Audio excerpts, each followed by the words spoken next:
Well, hello, and today is February 2nd, a Sunday on what feels like an amazingly beautiful spring-like day.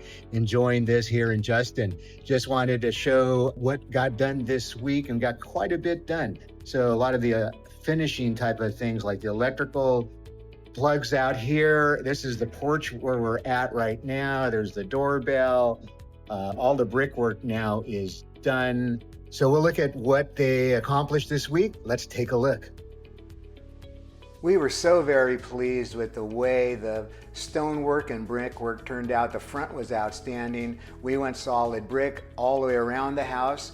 And in the front, we added these lanterns. Here's one of them on the garage.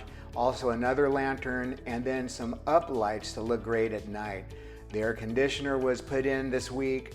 We had some plugs also installed in the backyard, and here's a gas line for a barbecue. We head indoors, and here is a pendant light. We're going to have two more added down this hallway. Here is the half bath that now is done.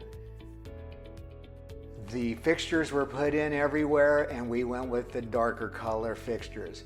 This is a hallway closet. You can see what it looks like. And here's the living room with the ceiling fan installed. And we go to the primary bath. Here is a shower with its fixtures.